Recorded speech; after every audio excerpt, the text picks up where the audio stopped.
Hi, I'm Delisi. And I'm Chef James Rigato. And in this episode of Essential Cooking, we talk with Chef Laura Romito. She has a line of organic salt blends called High Five Salts with Benefits and runs the Detroit Kitchen Connect program, which is a monthly workshop series for people starting their own food business. Laura talks with me and James Rigato about High Five Salts, the Detroit Kitchen Connect program, and the most common challenges food entrepreneurs face when they're starting out.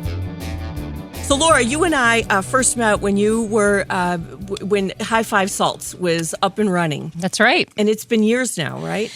Well, I did a whole year of research and development in 2016, and I started selling products in 2017. So, yeah, it's been a while. I think I was probably here around 2018. Yeah. Yeah. The salts are great. I use them. I love them. And it looks like you're going to have a new client. Can we talk about that? Say that quickly, or is that not really happening yet? Which one? Oh, about Michigan Fields? Yeah. Michigan Fields is going to start carrying your whole line of salts, which is very exciting. We love them. Yeah, we love those guys. The online grocery store, they had figured it out during the pandemic, and now they have a whole lot of people who love them. That's so great. they're going to start carrying your salt. So congratulations. But Thank you. You can find them online as well. What's the website?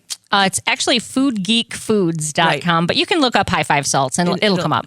These are just made with the most wonderful ingredients. They smell amazing. They taste, it's just great. Thank you. I use them. I love them. They're good for you. The Himalayan salt is just got all the good stuff in it for you. Yeah. So anyway, if you're looking for new salts and to make your food taste even better, Laura's got that and a new powder for popcorn. Yeah, I kind of worked with some of the ones that I already had, and then I created a powdered version, so it'll really stick to your popcorn. Yeah. So I've been making popcorn, this is how most food products start. You make them for your family, you make them for your friends, and if you get enough positive feedback, the crazy voice in your head says, you should sell this. And then that's what ends up happening. So that's what I did. That was my pandemic project. I created these new salts. So. Well, the salts are fabulous. I can't speak highly enough of them, and I use them all the time. But Laura, we, in addition to High Five Salts, we wanted to talk to you about Detroit Kitchen Connect. Yes. And what is happening with this. Now, I think starting any business has to be daunting. I think starting a restaurant or a food business sounds like it's got another layer of daunting added easy. to it. What? Lying. He's lying. He's lying Restaurant? to you. Come on. Open one tomorrow. It's Let's fun do it. all the Start time. one tomorrow, yeah. It's easy. It's fun. Every day is fun. When I looked at your list of questions you have to ask yourself before you even say, I think this is a good idea and I'm going to do it, that would stop me like at number 5 or something. Right. Like, okay, this is a terrible idea. Right. Why would I do this? Well, we do tell our people at Detroit Kitchen Connect to have an exit strategy in place, just in case. We try to walk the line between inspirational and realistic because it's a job. Yeah, James, you must have seen this a million times, right? In your travels, like people think I'm gonna open a restaurant, or I'm gonna start making this food thing and selling it. And usually when it starts with like, oh, I love to cook, I'm like, oh, okay, stop there. Then keep loving it. Keep loving it. Exactly. You have to really you have to be willing to just hate yourself as much as you love yourself. You know, because it's a very it's torturous. But I love it, but you also have to kind of like pain. Yeah. Well, it's one thing to cook and have people over and cook for them. It's one thing to make it a business that you have to make money off of. So you need to be better at. To me, you need to be good at business. Period, and then fold cooking into it. Mm-hmm. Don't be good at cooking and hope you'll figure the business part out. Which is probably why so many restaurants don't make it. Absolutely. Because people do start because they love it, and that's one of the things too. We talk to a lot of our attendees at these workshops about, and I should let you tell what they are. Yeah, first, right? We got way out of ourselves here. Detroit Kitchen Connect basically guides you if you think you want to start making a food product. Correct. How you're going to go about doing that, and these workshops sort of set you up for success and to make it and help you to figure out, is this really something that I should be doing? Is that a good way to describe it? Yes, that's perfect. And it's actually based in Eastern Market. Right. Which is important. Eastern Market is the backbone of all of these projects. But Detroit Kitchen Connect is literally a network of kitchens that are available for people who are interested in starting a retail food product or a food service business, like a food truck or a catering business or something like that. Meal prep, that's a big one these days. Oh, yeah. Home delivery, things like that. So yeah, that seems to be, a lot. Some things have certainly changed over the last year. Yeah, it's high demand, especially because dining out now has changed so much. Because a while it was like, restaurants were struggling, and we still are in a certain way, but Now the demand is back. So Right. people want to dine. I mean, I was out, if you look at try to make a reservation at Grey Ghost on a Monday right now, it's impossible. Yeah. I mean, now the demand is back. So Yep. even if you want to go out, sometimes you can't find a spot to eat. Right. So the meal prep and the home delivery, that was hot because of restaurants were shut down. Now it's hot because the demand is so People outsized. got used to it. Well, it's convenient. Yeah, and the for sure. convenience, Yeah, and it's fresh. And Curbside's a beautiful thing. Yeah. It's like, okay, I'm going to have your great food and Yep. I just drive by. Yep, that's good too. So, Laura, what are some of the first things that you would say to somebody who thinks they want to start a business or they want to go to how long are these workshops, by the way? How many So are we do them there? once a month. Okay. Generally speaking, they're the third Thursday, but once in a while we have to mix them up a little bit. But they're 3 hours. They're from 9 to noon. Right now we're doing them on Zoom, but we Right. hope to be back in person in July in Shed 5 because it's big and we Right. can spread out. Yeah. But really, we have a core group of people who participate every single time on our panel. One of them is Christine Kwan, who is the director of the DKC, and she works with a lot of different programs at Eastern Market. One is Natasha Horn, who is a Michigan Department of Agriculture inspector. So she talks about food licensing and really kind of takes the fear out of that. Because I remember when I got inspected the first time, I was so nervous. Right. And I'm a really dorky type A food person, so I'm fanatical about everything. So I knew I wasn't going to do anything wrong, but I was nervous about the inspection. Right. So we talk people through it, what you have to have ready, how you have to have your recipes ready, all that stuff. And then we have Colleen Brewer and Larry Lucas, who are Serve Safe certification administrators. So everybody has to be Serve Safe certified. That's a thing in the industry so that you protect people and don't make anybody sick. Right. They also manage a lot of the kitchens. They manage the Eastern Market Kitchen and a place called Rosie's Community Kitchen, which is a commissary in Ypsilanti. So we are all on the panel every time. My job is to facilitate and try to keep everybody focused, which is ironic considering me.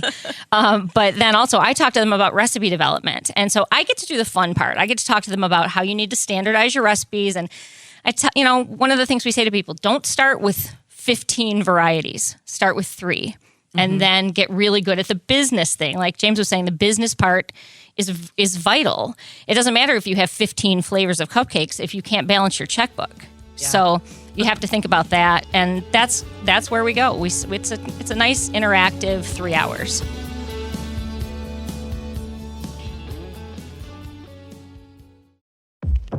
Black perspectives haven't always been centered in the telling of America's story. Now, we're taking center stage. Introducing NPR's Black Stories, Black Truths, a collection of Black-led stories from NPR's podcasts. Search NPR Black Stories, Black Truths wherever you get your podcasts.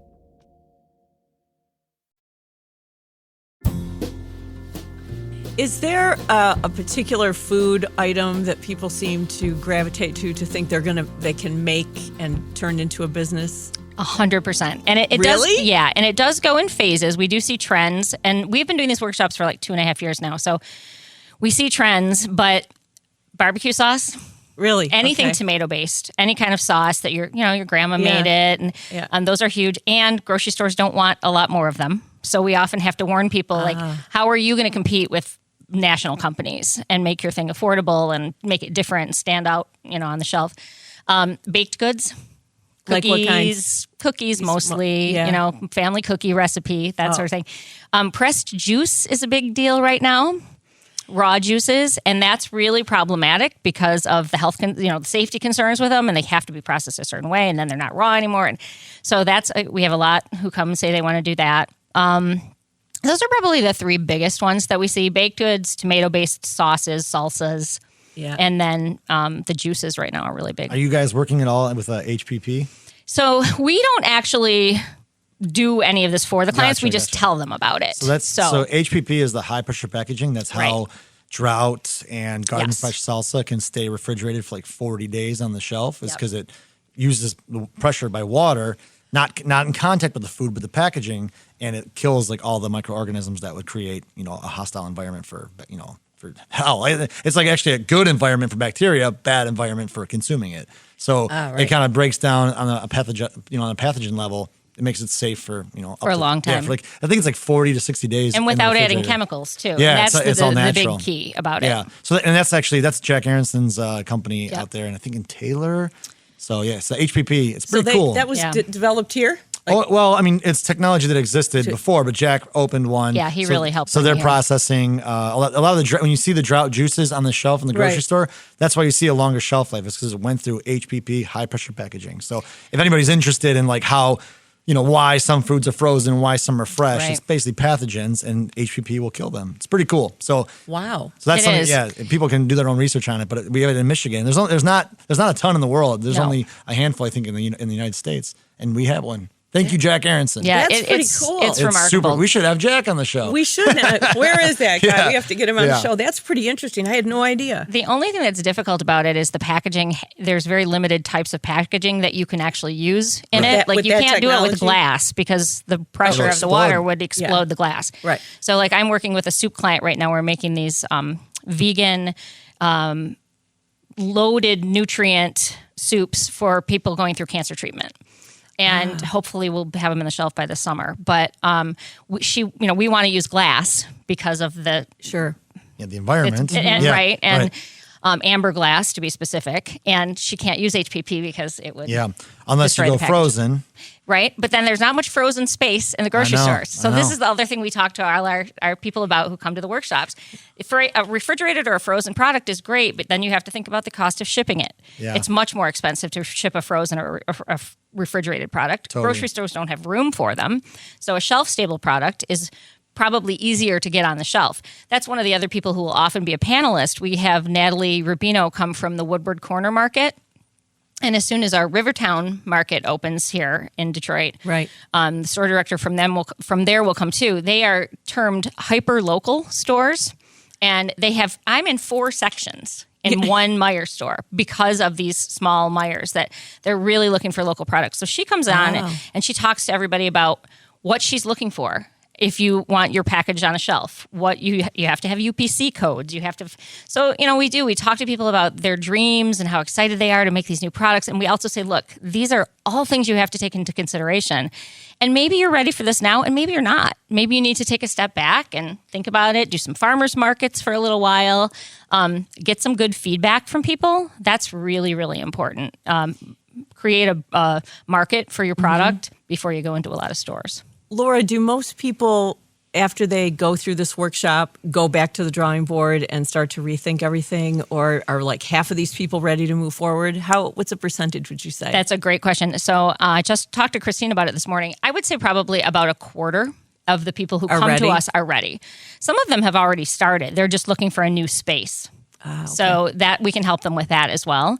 I would say about 90% of our participants are from Wayne County. And then beyond that, just sort of Southeast Michigan. But we have kitchen spaces available all over Southeast Michigan. And the number fluctuates. Sometimes they're all full, not all full, but sometimes they're full. Sometimes, like Eastern Market, Shed 5, everybody wants that kitchen because it's a really nice kitchen and it's at the market. Of course. And they are going to have some openings soon. They haven't for a while. It's been full. And one of the reasons for that is it's known as an incubator space where you start and you really only have 3 years to be in that kitchen. And then there's an opportunity to move to an accelerator space, which is something else that's happening in the Eastern Market, where you can have your own kitchen. And it's just white walls and the items that you need to have a legit kitchen. And then you set it up the way you want to set it up.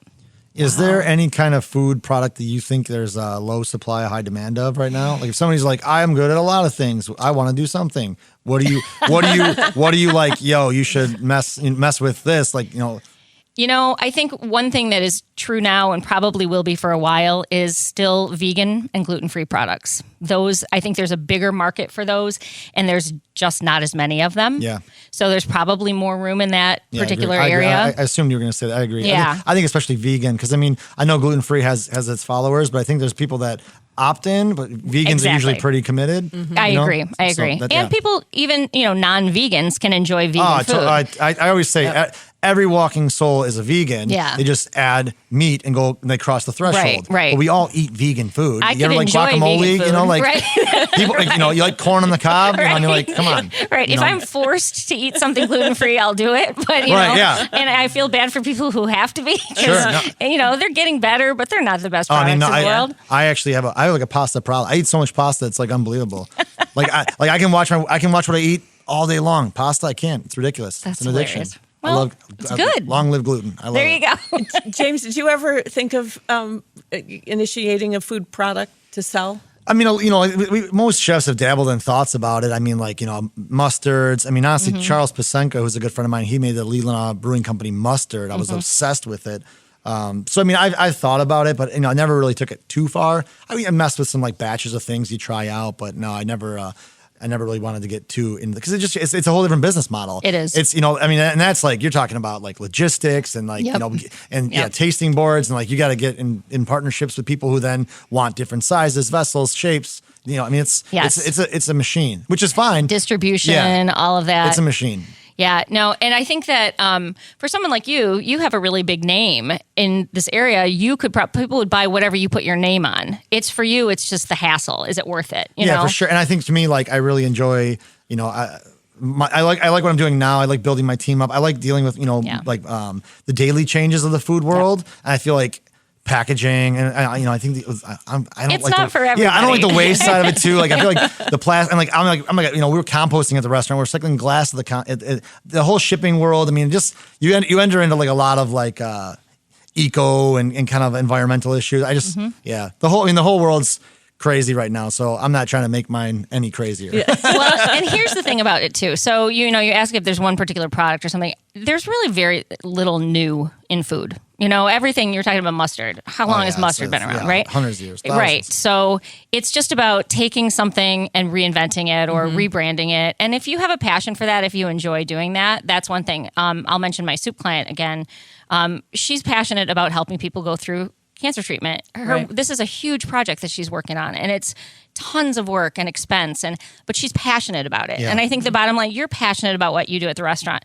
If you truly want to get up every single morning and have, people are going to tell you no, and your truck is going to break down on the way to whatever delivery, and people are going to be mad at you. They're not going to care. It's not your fault. I ship all over the country.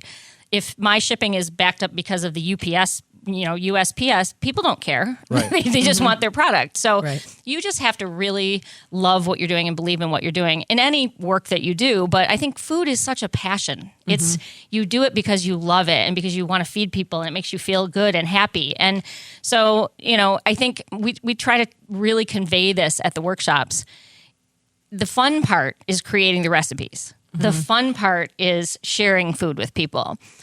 Everything else is the hard part. Right. Yeah. So, and it's probably, there's a lot more of that than there is of the creating recipes. I've been doing this 5 years and I have 9 products. I started with 5 and I tell people now I should never have launched all 5 of them at once. I should have done 2 or 3. Right. And then you have something else to put out there to bring people back in. And so, I've learned a lot of lessons, which is really... I used to be a high school teacher, so I like sharing that information and being like, okay, don't do this because none of us are perfect. Our businesses have to shift. Right. We all have to pivot. So I like being able to share the stuff that I've learned. All right. If you have a food product and you think you're ready to go, it's DetroitKitchenConnect.com. Chef Laura Romito is our guest. I'll also remind you that her High Five salts are amazing, so you can just search online at High Five salts. I know that they carry them in Eastern Market, and Michigan Fields is going to carry them, which I'm very excited about.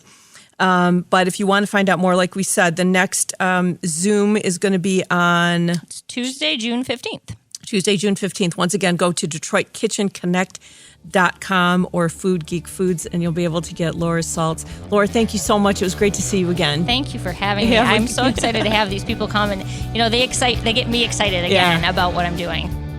Our thanks to Chef Laura Romito for talking with us, to you for listening, and... We would like to thank La Marca Prosecco for their support. From the hills of Veneto, Italy, you can never go wrong with Prosecco, whether it's in a spritz or drinking straight. Joan Isabella is our executive producer, with producer David Lyons and assistant producer Lisa Brancato, editing by Rowan Nemisto. Production support provided by Studios on the Pond and original music by the Mallet Brothers. This is a production of Detroit's public radio station, WDET.